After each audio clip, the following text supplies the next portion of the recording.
get to the grid. And that definitely would have been a hairy ride for him as he made his way back around.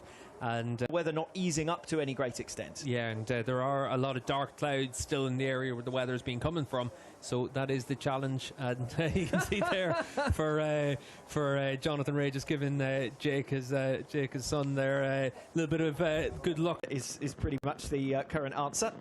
And you can see there Sarah from Yamaha. That must be of the duck at this stage, making its way down pit lane. I really hope for the championship contenders to face. They've faced pretty much everything else as well as one another over the course of 2021.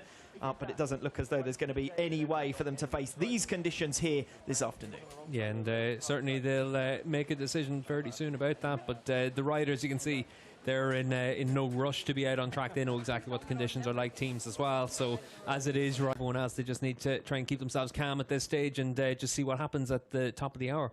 Fun and frolics has been the story of this afternoon. A planned race one from the 2021 Pirelli Indonesian round.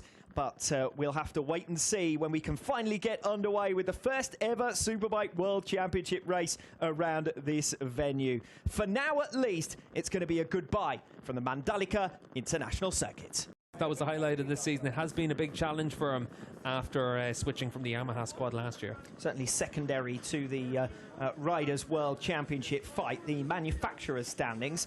Yamaha 574 points, Ducati 558 points, Kawasaki 520 points. It does go to show. Yes, Kawasaki lost ground mainly as a result, to be honest, of Alex Lowe's being injured, and then when Jonathan Ray had incidents, there was no one there to sort of pick up the pieces, and Kawasaki's run of consecutive scoring that dated back years went out the window. And once you lose major points, they're difficult to make up in the Manufacturers' Championship because it's only the best scoring rider from each team all round.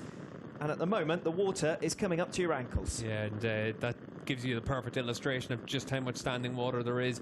That's probably on the outside of maybe the last corner, because there is a few marshals out there just wandering around. But as it is right now, it's definitely a little bit of time to get yourself cooled off at this stage for some of the super sport riders. Well, every reason to enjoy himself, Mr. Dominic Egerter, the 2021 World Champion, and why bother going back? Form all the way through this season, and nice and relaxed this weekend. He's just after finishing on the podium in the super sport race. There were spots of rain for that, but nothing like what we have now. You can see for Toprak, when he made his way to the grid, he was already making his way off of it pretty quick. Yes, Emperor Penguin style, almost rushing away. And as I said previously, a little bit of acrobatics to scale the pit wall as well.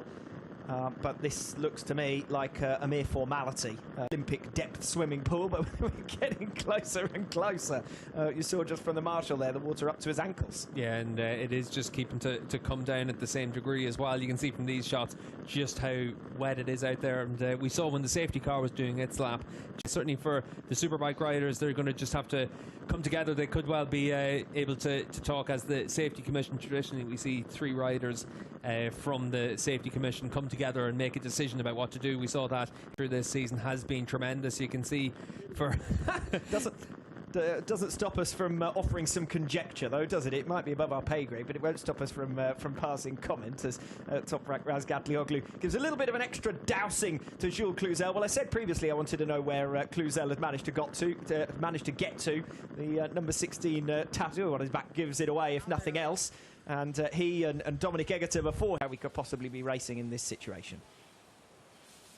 Watching Scott Redding at the moment as he watches on his final weekend, of course, with Ducati before he moves to BMW machinery next season. Wet weather expert Tati Mercado. There you go. There's a rider who'd fancy going out. Yeah, I think none of these riders are fancying going. As to what might be happening here, just discussions between fellow Ducati riders and former teammates as well, Scott Redding and Chaz Davies. See if we can listen in.